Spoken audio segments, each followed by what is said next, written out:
রোজাদারদের জন্য দুটো খুশির খবর। একটা হলো যখন ইফতারকে সামনে নিয়ে বসবেন এই সময় যা দোয়া চান কবুল হয়। আর একটা হলো আল্লাহ পাক তিনার দিদার দিয়ে দেবে।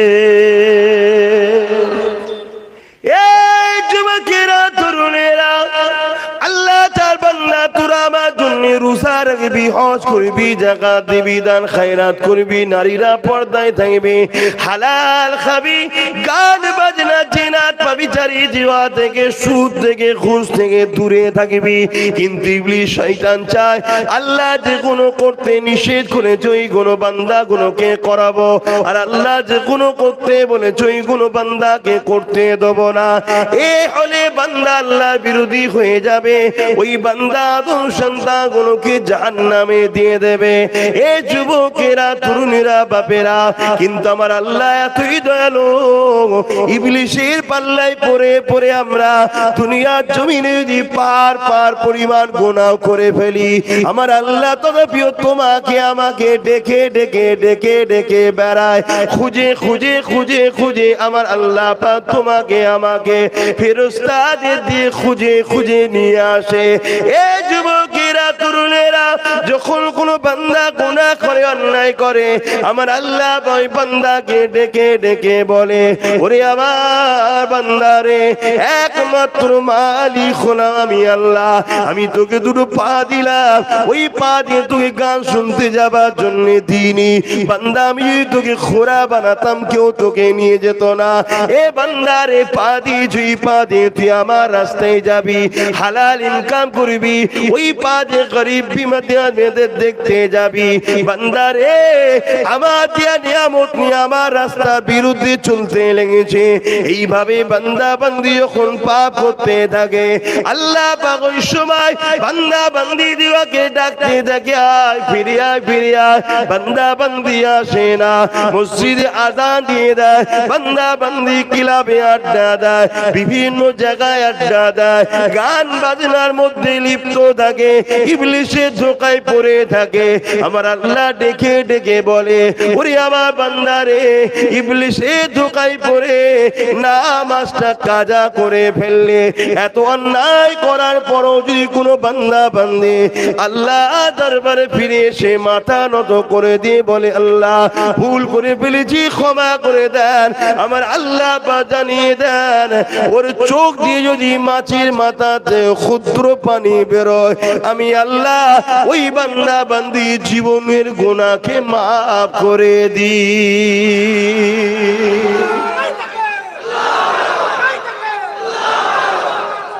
বাপেরা, নজওয়ান তরুণেরা, এই যার কয়েকদিন পর রোজার মাস আসছে, সব ইবাদত আল্লাহ বলেছেন আমার, কিন্তু রোজার মাস এলে আল্লাহ কি বলে, আসসাউমুলি ওয়া আনাজি বিয়াদিয়া, রোজা হলো আমার খাস ইবাদত, আমি নিজে হাতে রোজাদারকে পুরস্কার দেব। রোজা সব ইবাদতই আল্লাহর, কিন্তু রোজা বলছে আমার খাস ইবাদত। এজন্যে নামাজ লোক দেখানো হয়, অনেকে নামাজ লোক দেখিয়েও পড়ে না, এই হুজুর আছে তো না পড়লে হয়। অনেক সময় ছেলের হয়তো বিয়ে দিয়েছে বা মেয়ের বিয়ে দিয়েছে হাজী সাহেবের বাড়িতে, বিআই সাহেব আছে, হাজী সাহেবের সামনে নামাজটা না পড়লে হয়, কি ভাববে, চটু পড়ি। এ আল্লাহর জন্য লোক দেয়, ও নামাজের কি দাম নেই, ও কিচ্ছু দাম নেই, ও জিরো ফল। তাহলে এখানে কিন্তু একটা রাস্তা আছে, দান লোক দেখানো রাস্তা একটা হতে পারে, সব জায়গাতেই কিন্তু লোক দেখানোর ব্যাপার থাকে, কিন্তু কেউ কি লোককে দেখাবার জন্য শুকিয়ে থাকে? শুধু নুকিয়ে কি খেয়ে নেবে, খেয়েছে বলে ভাই আমি রোজায় আছি, মিটে গেল কি? এই জন্য আল্লাহ বলছে, ওই যে সারাদিনও না খেয়ে আছে ওটা শুধুমাত্র আমাকে খুশি করার জন্য। জোরে বলুন সুবহানাল্লাহ। তাই আল্লাহ বলছে, সাওমুলি, রোজা হলো আমার খাস ইবাদত, তাই আমি রোজাদারকে নিজে হাতে করে কুদরতি হাতে পুরস্কার দেবো। জোরে বলুন সুবহানাল্লাহ। কি পুরস্কার দেবে? লিসাইমি ফারহাতানি ফারহাতুন ইনদাল ইফতারি, রোজাদারদের জন্য দুটো খুশির খবর। একটা হলো যখন ইফতারকে সামনে নিয়ে বসবেন এই সময় যা দোয়া চান কবুল হয়। আর একটা হলো আল্লাহ পাক তিনার দিদার দিয়ে দেবে। তাহলে রোজা রাখতে হবে তো নাকি? না রোজার মাসে গ্যাস বাড়ে? ডাক্তার বলেছে রাখলে হবে না। বেহুদা ডাক্তারের কাছে গেলে তো বলবি রাখা যাবে না। কি কোন বেহুদা ডাক্তারের কাছে যদি জানো তো বলবি রোজা রাখলে তোমার চলবে না। পৃথিবীর বিখ্যাত ডাক্তার, ক্যান্সার স্পেশালিস্ট, পৃথিবী বিখ্যাত, এখনো ক্যান্সারের প্রকৃত সমস্যা সমাধান হয়নি ভাই, এখনো হয়নি। যে কিমো মারে ওটা সমাধান নয়, এটা জোর করে পোকাগুলোকে মারতে গিয়ে বাকি শরীরের 12টা বেজে দেয়। কথা বুঝে আসছে? কিন্তু তিনি বলেছেন কিছু একটা সমাধান পাওয়া গেছে ক্যান্সারের। কি সমাধান? শুকিয়ে থাকতে হবে। কতক্ষণ? 15 থেকে 16 ঘন্টা। 1400 বছর আগে মোস্তফা জানে রহমত বলে গেছে বছরে একবার 14 থেকে 15 16 ঘন্টা তোমরা আল্লাহর জন্য কিছু খাবে না। জোরে বলুন সুবহানাল্লাহ। রোজা বলতে পারছে না, রোজা বললে তো এটা ধর্মের হয়ে যায় না। সত্য কথা বলতে খারাপ লাগছে। রোজা কবে থেকে? আমি বললাম বলে। তারপর তারাবির নামাজ পড়বেন, তাই তো নাকি? বল তারাবিটা হয়নি কেন? রোজা খুলে হাও মাও হাও মাও করে খেয়েছি, খাওয়ার পরে আর হুজুর উঠা যায়নি। আহা, আল্লাহ খাওয়ায়, ধরে বসে খাবেন। আর খেজুর দিয়ে ইফতার করা হলো সুন্নাতে রাসূল। খেজুর আর পানি। প্রথম খেজুর দিলেন, রোজার নিয়ত করলেন। কথা বুঝে আসছে? নিয়ত বলে বিসমিল্লাহ বলে খেজুরটা দিলেন, দিয়ে পানিটা দিলেন। এটা হলো সুন্নাতে রাসূল। নবী খেজুরকে খুব পছন্দ করতেন। আর পৃথিবীর বুকে এখন খেজুর মুসলমানদের সম্পদ হয়ে গেছে। না, খেজুর মুসলমানদের নয়। খেজুর হলো সেই মহান স্রষ্টার সৃষ্টি যিনি সমস্ত মানুষকে বানিয়েছে তাদের উপকারের জন্য। খেজুর সবাই খাবেন, জাতি ধর্ম বর্ণ নির্বিশেষে। শরীরের রক্ত তৈরি করে, খুন তৈরি করে। তাহলে রোজা রাখতে হবে। কি গো, রাখো তো নাকি? তবে গ্রাম এলাকার লোক তো রাখে, এমনি তো গরিব, সব শুকিয়ে শুকিয়ে থাকা অভ্যেস, ওই জন্য রোজা রাখা সহজ। গ্রামের লোকেরা রোজা রাখে, শহরের লোকেদের যত বিরামে হয়। আবার অনেকের বাপ মা আছে, হারে ছেলেরা রোগা হয়ে যাচ্ছে, ওর বাপ আর ওর মা ওকে জাহান্নামে পাঠাচ্ছে। ছেলের ওপর দরদ নয়, ছেলেকে জাহান্নামী করছে। কথা বুঝছেন না, বোঝেন না? আর যে বাপ মা রাগ করেও রোজা রাখায়, জানবেন ওই বাপ মা ছেলেকে জান্নাতি বানাচ্ছে। জোরে বলুন সুবহানাল্লাহ। তবে সাবাল্য খাওয়ার পরে ছোট বাচ্চাদের রোজা রাখা শরীয়তের হুকুম নয়। কিন্তু যদিও একটা কেউ রাখে, অনেক ছেলেরা দেখা যায় 8 বছর বয়স হয়ে যাওয়ার পরে, 7 বছর হয়ে যাওয়ার পরে 27 রোজাটা একটু রাখে। সারাদিন পর সন্ধ্যের বেলার মুখটাকে দেখার মতো লাগে, একদম এইটুখানি হয়ে গেছে। পানি খাবি? কথা বুঝে আসছে? ওকে খাওয়াতে গেলেও খাবে না, শখ। এটা একটা রক্তের তাসির ভাই, ভালো রক্তর গুণ এইটা একটা। মানে ছেলেরা রাখে, দেখবেন ছোট ছোট ছেলেরাও রাখে। তা বলো বেশি রাখাবেন না, রাখতে চাইলেও একটু আদর করে আর করে খাইয়ে দেবেন। হ্যাঁ, একটা দুটো রাখলো, 7 বছর 8 বছর বয়স থেকে 9 বছর বয়সে আরো 2 4টে 5টা রাখলো, তাহলে অভ্যাস হয়ে যাবে, ওটা ঠিক আছে। কিন্তু 7 8 বছর বয়সে যদি সব রাখতে যায় ক্ষতি হয়ে যাবে। ছোট ছোট বাচ্চা তো ক্ষতি হয়ে যাবে। তবে আজকাল যা সময় এসে গেছে, সবার কিছু হয়নি এখন আর। সব পাকা রু, এ রু তো কাঁচা রু নয়, আজকের তো তৈরি নয়, সেই পৃথিবীর শুরু থেকে সব তৈরি হয়েছে, এসেছে এখন তৈরিতে একসাথে সব রু পেকে গেছে। দেখছেন না, ছোট্ট ছোট্ট ছেলে মোবাইল বইতে পারছেন, ওর থেকে ভারী, এই নিয়ে ঘুরছে। হ্যাঁ,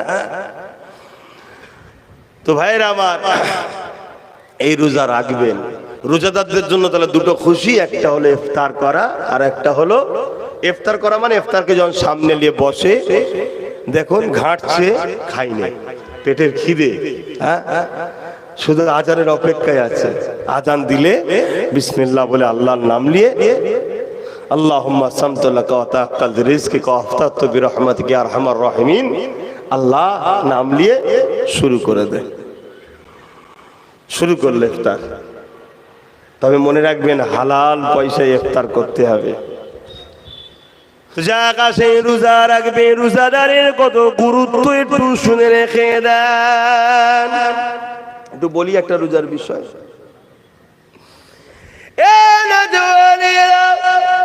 আমারা বোনেরা রোজার মাসে রোজা রাখবেন। রোজা আল্লাহ পাকের খাস ইবাদত। ভাইরা শুনে রেখে দেন, ময়দানে মাশর কিয়ামতের দিনে যেদিন মাথার এক বেদা ইখতিলাফ, এক হাত উপরে আল্লাহ সূর্যকে নামিয়ে দেবে, সেদিন সূর্যের 12 গুণ তাপটা বেড়ে যাবে। মাথার খেলুগুলো নাক দিয়ে গলে গলে ঝরে ঝরে পড়তে লাগবে। এ যুবকেরা, বোনেরা, আমারা বাপেরা শুনে রেখে দাও, এই কঠিন দিনেতে যেদিন জমিনের উপরে মানুষ দাঁড়াতে পারবে না, যার উপরে যা জোর চলবে, জোর করে বুকের উপরে পা দিয়ে দাঁড়িয়ে যাবে, এই রকম একটা কঠিন দিনে আল্লাহ পাকের আরশে আজিমের উপরে একদল লোকেরা জান্নাতি খানা খেতে থাকবে। আল্লাহর ফেরেশতারা দেখে দেখে বলবে, ও রব্বি আল্লাহ পাকেরা কারা, যাদেরকে আপনি কঠিন মুসিবতের দিনে সবাই নাফসি নাফসি করে, তাদেরকে আপনি নিশ্চিন্তায় বসিয়ে বসিয়ে জান্নাতি খানা খাওয়াতে লেগেছে। আমার আল্লাহ পাক বলতে লাগবে, এ আমার ফেরেশতারে, দুনিয়ার জমিনে যারা ঈমান এনেছিল আমার উপরে, আমার হাবিবের উপরে, সব থেকে বেশি আমাকে, আমার হাবিবকে ভালোবাসতো, আর দুনিয়ার জমিনে আমার খুশির জন্য রোজা রেখেছিল, বাজারে গিয়েছিল, অনেকে খেয়েছিল, ইরা খাইনে, ঘরে খাবার ছিল, অনেকে খেয়েছিল, ইরা খাইনে। এরা যদি খেত কেউ বকতে পারত না, এরা যদি কেউ কেউ মারতে পারত না, এরা যদি কেউ কেউ আঘাত করতে পারত না। এ আমার ফেরেশতারে, আমার খুশির জন্য এরা দুনিয়ার জমিনে এরা রোজা রেখেছিল, রোজাকে সম্মান করেছিল। আমি আল্লাহ আজকের কঠিন বিচারের দিনেতে এদেরকে আমার জান্নাতের খানা খাওয়া।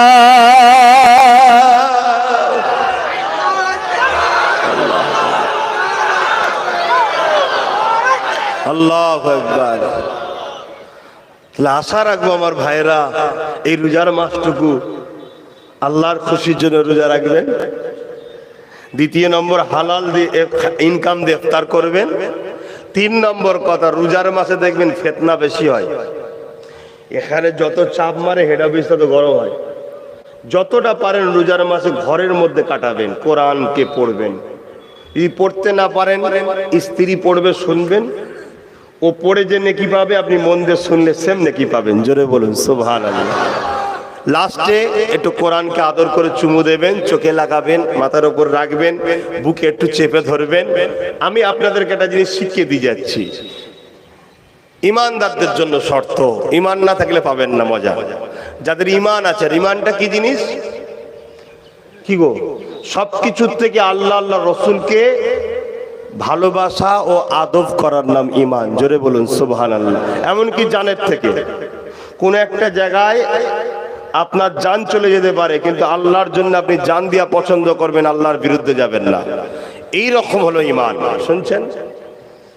তাই এই ইমান যাদের আছে, যদি কোনো রকম কষ্ট হয়, দুনিয়া থাকলে কষ্ট হয়তো নাকি, হয়তো কারোর সঙ্গে মতের মল হয়নি, বা স্বামী স্ত্রীর অমিল, মন কিছু একটা কথা কাটাকাটি হয়ে গেছে, মনে কষ্ট পেয়েছেন, বা কোনো ব্যবসায় লসের টেনশনে মাথা কষ্ট, বুকে ব্যথা হয়েছে, ওই কিছু সময় কোরআনটাকে বুকে করে জড়িয়ে ধরে চেপে ধরে রাখবেন, দেখবেন আস্তে আস্তে চোখ দিয়ে পানি বেরোবে, পুরো বুকটা হালকা হয়ে যাবে। জোরে বলুন সুবহানাল্লাহ।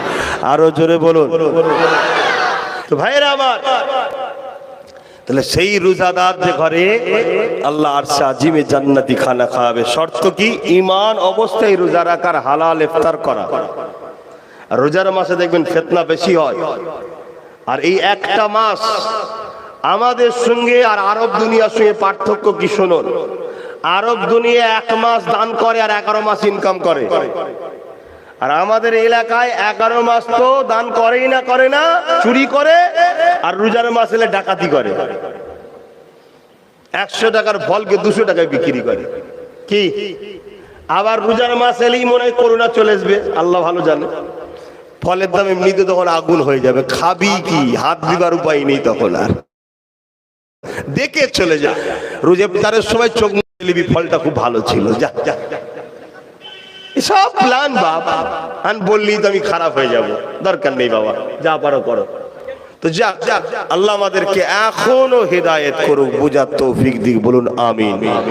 তো ভাইরা আমার, তাহলে সামনে রোজার মাস আসছে, আর বিশেষ করে প্রত্যেকটা যুবককে আর বোনকে বলবো, এই রোজার মাসটা 1 মাস কোনো বন্ধু নয়, কোনো আত্মীয় নয়, কোনো ব্যবসা কারবার নয়, যতটুকু প্রয়োজন হালাল ইনকাম করার, সংসার ডেলি যারা খাটো খাটো, এই রোজার মাসটা দিন রাত পুরো 1টা মাস তোমরা আল্লাহর দাসত্ব বেশি বেশি করে করো, কোরআন বেশি করে পড়ো, নামাজের মধ্যে বেশি করে দাঁড়াও, নফল নামাজ পড়ো, কিবলামুখী হয়ে আল্লাহ আপনার শুকরিয়া আদায় করে 2 রাকাত নফল নামাজ পড়ছি, আবার পড়ে যাও, আবার পড়ে যাও, নামাজ পড়েই যাও, পড়েই যাও। কেন আল্লাহ রসুল বললেন যে রোজার মাস পেল আর নিজেকে জান্নাতি বানাতে পারলো না, সে বড় হতভাগ্য। অর্থাৎ রোজার মাস এমন একটা মাস, জীবনের গুনাহ মাফ করে জান্নাতি খাতায় নাম তোলার মাস। জোরে বলুন সুবহানাল্লাহ, আর একটু জোরে বলেন নারে দিবেন, নারে দিবেন। অতএব বাপ ভাইদেরকে বললাম, বিশেষ করে আমার ভাইগুলোকে আর বোনগুলোকে বললাম, এইটুকু ভাইয়ের কথা রেখো, রোজার মাসটুকু বেশি বেশি ইবাদত করো, আর যা চাইবা চাও, গাড়ি বাড়ি টাকা পয়সা ধন দৌলত যা লাগবে সব বলো আল্লাহকে। বিয়ে শাদী যদি না হয়, সুন্দর বিবাহ করবে, সুন্দর মেয়ে দরকার, তাও বলো আল্লাহকে, কোনো পাপ নয়। কথা বুঝে আসছে? কিন্তু তুমি তোমার স্ত্রীকে বিবাহর পরে আল্লাহ সুন্দর মিলাবে, তারপরে যেন আবার শয়তানি করবে না, তারপর জুলুম করবে না, আর অন্য নারীর দিকে খারাপ নজরে তাকাবে না, নিজেকে পরিবর্তন করো। আমার কথাই খারাপ লিখছে, এ তো শরিয়াতের কথা বলছি, কথা বুঝে আসছে? আর সবকিছুর সাথে সাথে 2টো দোয়া আমার পক্ষ থেকে একটু চাইবেন। একটা হলো আল্লাহ যেন আমাকে ইজ্জতের সঙ্গে যতদিন বাঁচিয়ে রাখবে, আপনাদের ঘরে নিয়ে দুনিয়া আখেরাতে একসাথে যেন থাকতে পারি, আর আল্লাহ যেন আমাকে নলেজ সিরিটা করার তৌফিক দেন, বলুন আল্লাহুম্মা আমিন। মনে থাকবে, মনে থাকবে রোজার মাসে।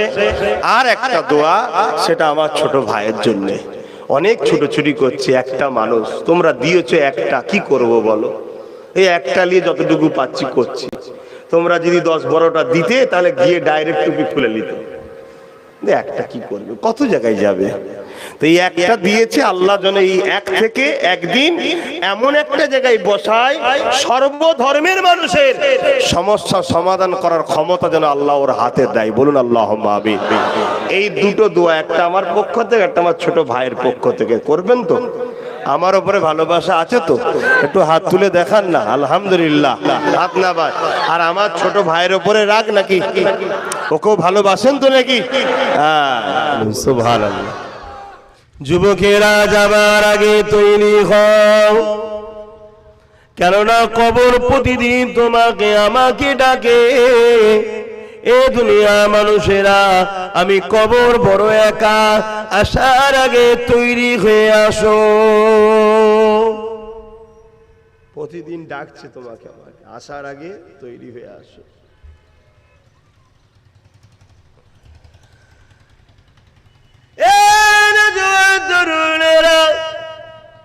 কবর এমন একটা জায়গা, যেটা একা থাকার ঘর। এত ভালোবাসা দরদের মানুষ কেউ কোনোদিন কবরে একদিন থাকবে না। একদিন তো দূরের কথা, 1 ঘন্টার জন্য তোমার সাথে কবরের জমিনে কেউ যাবে না। তোমাকে একা যেতে হবে। তাই কবর দইনি বলে এ আল্লাহ পাকে বান্দা বান্দি রে দুনিয়ার জমিনে দাবিয়ে দাবিয়ে বেড়াও, তোমার মালিকের কথা তুমি ভুলে যাও। যিনি তোমায় সৃষ্টি করেছে তার নাফরমানি করে, তিনি তোমাকে হেফাজত করেছে তার নাফরমানি করো। যিনি তোমাকে খাওয়ায় তার নাফরমানি করো, যিনি তোমাকে নিঃশ্বাস দেয় তার নাফরমানি করো। আর তোমরা ইবলিস শয়তানের কথা মেনে চলো, কেননা ইবলিস হলো তোমাদের প্রকাশ্য দুশমন। ইবলিস চায় আল্লাহ দাস দাসী গুলো আল্লাহ পাকের বিরোধী রাস্তাতে যাক। এই জন্য ইবলিস আমাদের ঘরে জাহান্নামের দিকে নিয়ে যেতে চায়, কেননা বাপ আদমকে সৃষ্টি করার পরে আল্লাহ বলেছিল তাজিমি সিজদা করো, ইবলিস সিজদা করেনি বলে আল্লাহ তাকে কাফের বলে বার করে দিয়েছে। সেই থেকে ইবলিসের রাগ, আদমের সন্তানগুলোকে আমি জাহান্নামী বানিয়ে দেব। আমাদের আব্বা আদি আব্বা জানেন তো নাকি? আমাদের প্রথম বাপের নাম কি? আদম আলাইহিস সালাম। হিন্দুদের প্রথম বাপ, সবার প্রথম বাপ আর প্রথম মা, বাপ আদম মা হাওয়া। কথা বুঝে আসছে? সেই থেকে পৃথিবীর মানুষ তৈরি। তো ইবলিস শয়তানকে আমার আল্লাহ বলেছিল মানুষ হচ্ছে শ্রেষ্ঠ, ইবলিস ছিল জিন, জিন জাতি। এই অজয় অসুবিধা হচ্ছে না তো? শুনছো তো? ইবলিস হলো জিন জাতি। ওমা খালাকতুল জিন্না ওয়াল ইনসা, জিন আল্লাহর কোরআন বলছে, মানতে হবে। জিন জাতি যেটা আগুন থেকে তৈরি, আর মানুষ মাটির রস থেকে তৈরি, আর বাপ আদম চারটে জিনিস থেকে তৈরি, তার মধ্যে মাটিটাই উল্লেখযোগ্য। এই মাটি হয়ে তাকে একজন আগুন জিন জাতি সেজদা করবে, ইবলিস ওর অহংকারে লেগে গেছে, হবে না সেজদা করবো না। তাই আল্লাহ তাকে কাফের বলে বার করে দিয়েছে। এই যে জান্নাত থেকে বেরিয়ে গেল ইবলিস আদমের জন্য, তাই আদম সন্তানের উপর ওর রাগ, যে আদম সন্তানগুলোকে আমি তোমার বিরুদ্ধে নিয়ে গিয়ে তুমি যে কাজগুলো করতে ওদেরকে পরীক্ষা নিয়ে পাঠিয়েছো, তোমার বিরোধী কাজ করে ওদেরকে সব জাহান্নামে নিয়ে যাবো। আল্লাহ চাই বান্দা নামাজ পড়ো, ইবলিস চাই বান্দা নামাজ না পড়ে। তাহলে তোমরা যারা নামাজ পড়ুনি তোমরা ইবলিসের আওতার মধ্যে আছো। ইবলিস তোমাদের ঘরে কিন্তু নামাজ থেকে সরাচ্ছে কেন? আল্লাহর বিরোধী করার জন্য। এই যুবকেরা তরুণেরা, আল্লাহ তার বান্দা তোরা আমার জন্য রোজা রাখবি, হজ করবি, যাকাত দিবি, দান খায়রাত করবি, নারীরা পর্দায় থাকবে, হালাল খাবি, গান বাজনা জিনাত পাবিচারি জিওয়া থেকে, সুদ থেকে, ঘুষ থেকে দূরে থাকবি। কিন্তু ইবলিস শয়তান চায় আল্লাহ যে কোনো করতে নিষেধ করেছে ওই কোনো বান্দা গুলোকে করাবো, আর আল্লাহ যে কোনো করতে বলেছে ওই কোনো বান্দাকে করতে দেবো না। এ হলে বান্দা আল্লাহ বিরোধী হয়ে যাবে, ওই বান্দা আদম সন্তানগুলোকে জাহান্নামে দিয়ে দেবে। এ যুবকেরা তরুণীরা বাপেরা, কিন্তু আমার আল্লাহ এতই দয়ালু, ইবলিসের পাল্লায় পড়ে পড়ে আমরা দুনিয়ার জমিনে যদি পার পার পরিমাণ গুনাহ করে ফেলি, আমার আল্লাহ তথাপিও তোমাকে আমাকে ডেকে ডেকে ডেকে ডেকে বেড়ায়, খুঁজে খুঁজে খুঁজে খুঁজে আমার আল্লাহ পাক তোমাকে আমাকে ফেরেশতাদের দিয়ে খুঁজে খুঁজে নিয়ে আসে।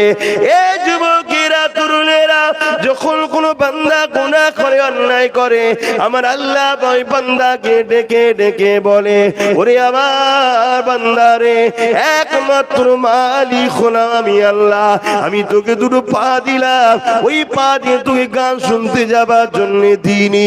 বান্দা আমি তোকে খোরা বানাতাম কেউ তোকে নিয়ে যেত না। এ বান্দারে, পা দিয়ে পা দিয়ে তুই আমার রাস্তায় যাবি, হালাল ইনকাম করবি, ওই পা দিয়ে গরিব বিমাদের দেখতে যাবি। বান্দারে, আমার দিয়া নিয়ামত নিয়ে আমার রাস্তার বিরুদ্ধে চলতে লেগেছে। এইভাবে বান্দা বান্দি যখন পাপ করতে থাকে, আল্লাহ পাক ওই সময় বান্দা বান্দি দিওয়াকে ডাকতে থাকে, আয় ফিরে আয় ফিরে আয়। বান্দা বান্দি আসে না, মসজিদে আযান দিয়ে দেয়, বান্দা বান্দি ক্লাবে আড্ডা দেয়, বিভিন্ন জায়গায় আড্ডা দেয়, গান বাজনার মধ্যে লিপ্ত থাকে, ইবলিসের ধোঁকা ধোকায় পড়ে থাকে, আমার আল্লাহ ডেকে ডেকে বলে, ওরে আমার বান্দারে, ইবলিসে ধোকায় পড়ে নামাজটা কাজা করে ফেললে, এত অন্যায় করার পরও যদি কোনো বান্দা বান্দি আল্লাহ দরবারে ফিরে এসে মাথা নত করে দিয়ে বলে, আল্লাহ ভুল করে ফেলেছি, ক্ষমা করে দেন, আমার আল্লাহ জানিয়ে দেন, ওর চোখ দিয়ে যদি মাছের মাথাতে ক্ষুদ্র পানি বেরোয়, আমি আল্লাহ ওই বান্দা বান্দি জীবনের গুনাহকে মাফ করে দিই।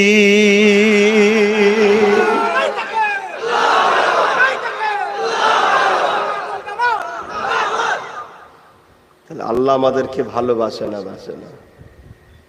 বলুন না গো।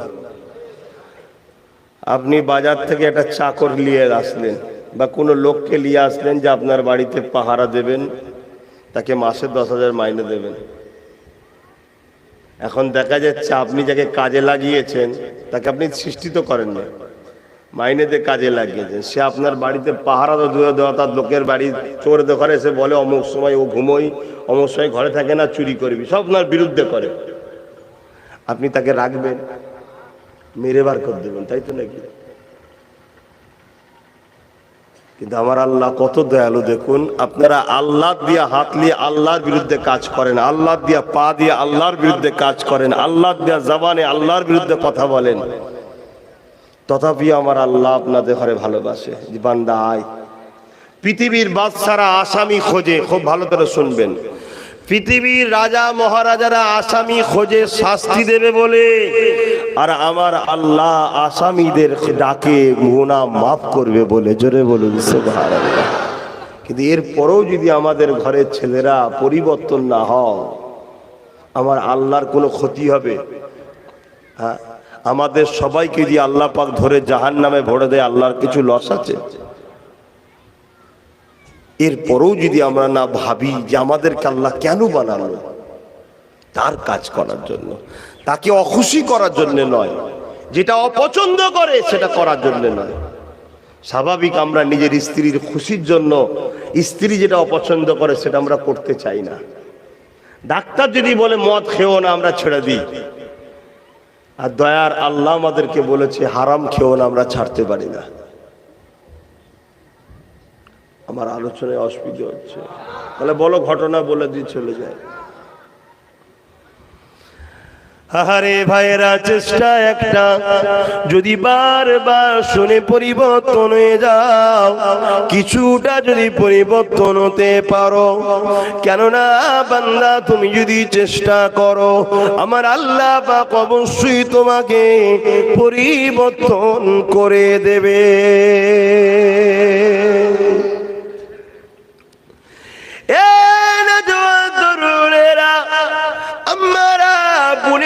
চেষ্টা তোমাকে আমাকে করতে হবে। ফজর বেলা যদি চেষ্টা করো নামাজটা পড়বো, অবশ্যই আল্লাহ তোমাকে যাবার ক্ষমতাটা দিয়ে দেবে। জোহর বেলা যদি চেষ্টা করো নামাজটা পড়বো, অবশ্যই আল্লাহ তোমাকে চেষ্টার ফলটা দিয়ে দেবে। আসরে যদি চেষ্টা করো, পড়াবার সুযোগটা আল্লাহ করে দেবে।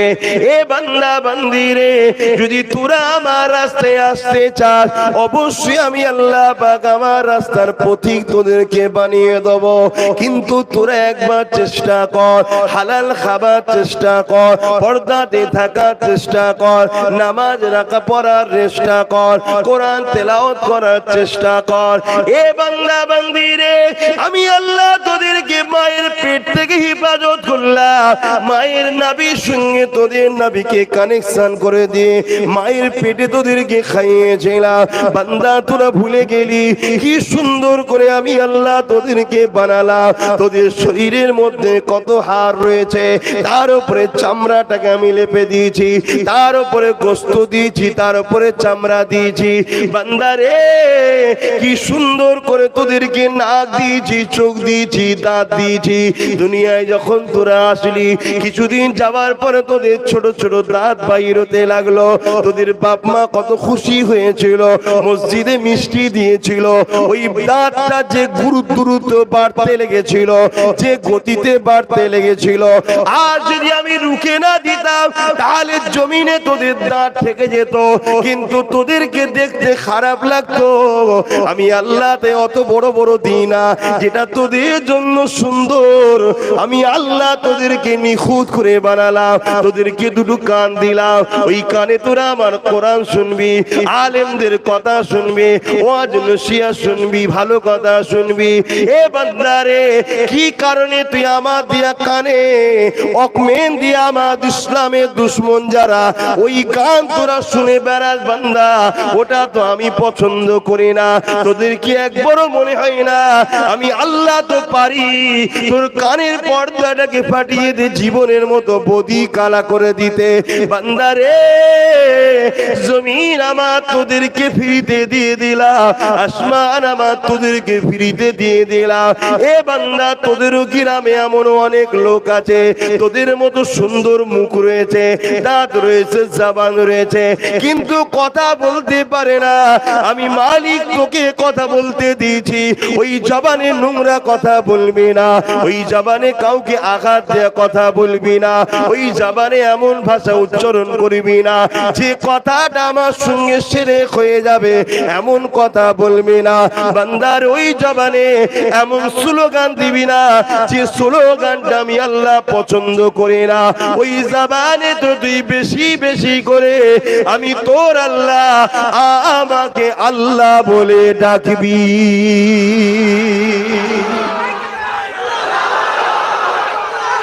আল্লাহু আকবার, আল্লাহু আকবার, আল্লাহ। ভাবতে হবে আমার ভাইরা, ভাবলে দেখবে পরিবর্তন হয়ে যাবে। ভাবতে হবে। হালকা বয়সে হয়, জলসা লাইনে নামার আগে হালকা বয়সে আমিও তো অনেক বদমাইশ ছিলাম, হই হই করে বেড়াতাম, বন্ধুদের সঙ্গে ঘুরতে যাওয়া, পিকনিক করা, আর করা, বদমাইশি করেছি, খেলাধুলা। কিন্তু না, যেদিন থেকে ভাবতে শুরু করেছি এই জন্য আমাকে আমার মালিক দুনিয়ায় পাঠাইবে কেন, সামান্য জিন্দেগি আমাকে তার কাজ করে তাকে খুশি করতে হবে, পুরস্কারে জান্নাত ও তার দিদার নিতে হবে। একটা কোম্পানিতে চাকরি করো, তোমাকে 8 ঘন্টার কাজ করতে হবে, কাজ শেষ হবে মাইনে তুমি পাবে ডিউটির শেষে, তাই তো নাকি? শুনছেন তো? তুমি ওই সময় খেলাতে হই হই করে কাটিয়ে দিলে তোমার কি হবে? কিছু পাবে? আর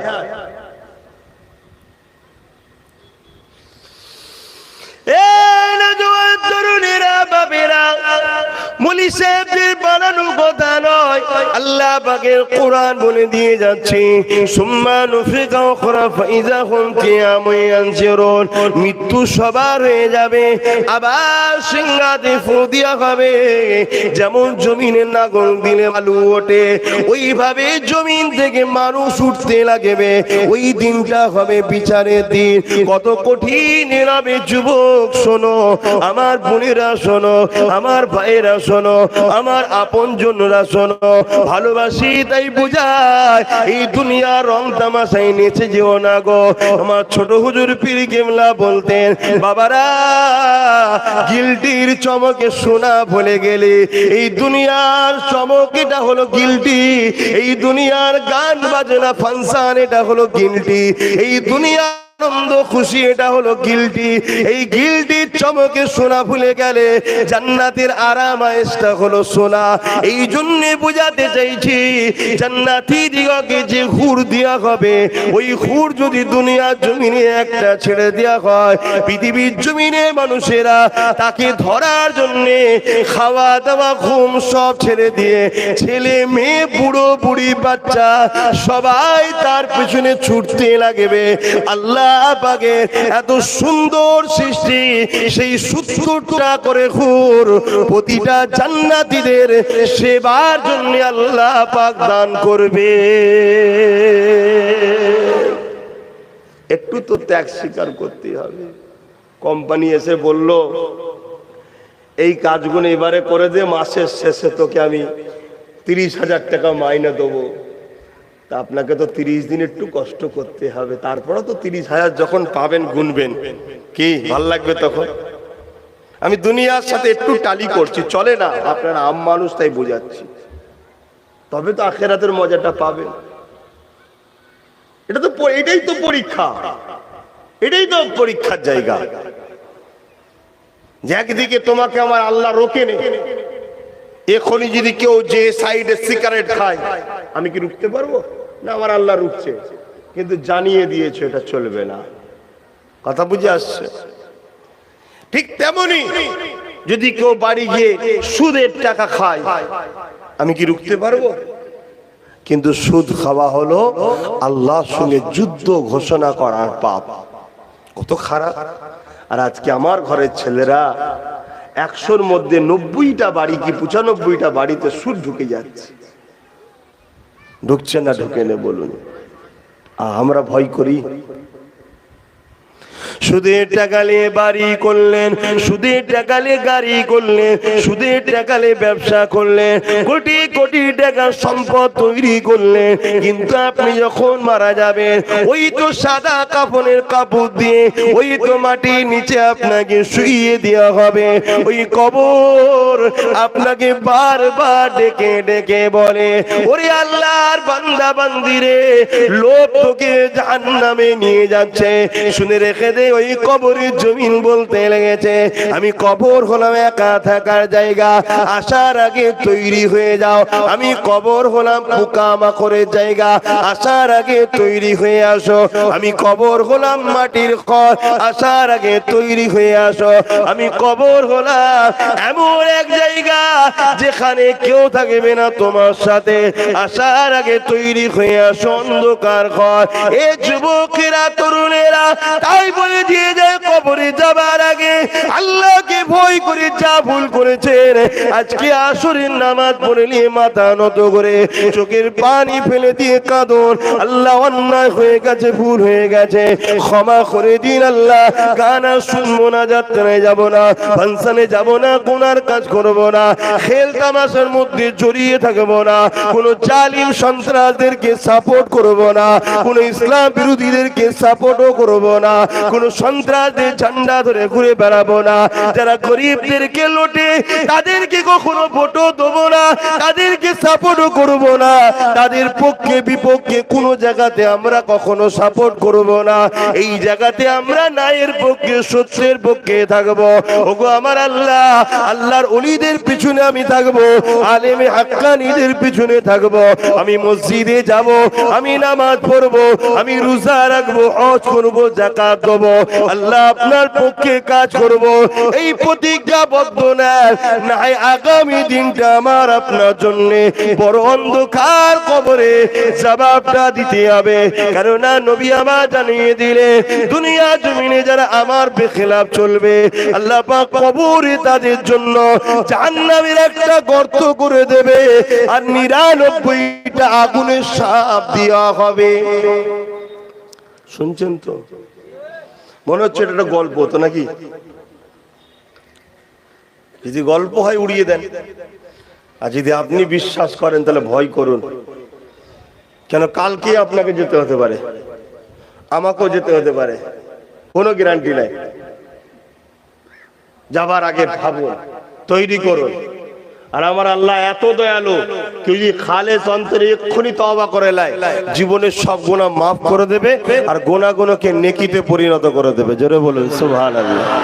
এবার আপনি যদি ভাবেন ঠিক আছে তাহলে সময় হলে তওবা করে নেবো, আজ সুযোগ পেয়েছেন কাল সুযোগ পাবেন, এর কি মানে আছে? কি গো, ঠিক না বেটি? আজ সুযোগ পাচ্ছেন কালকে সুযোগ পাবেন, এর কি মানে আছে?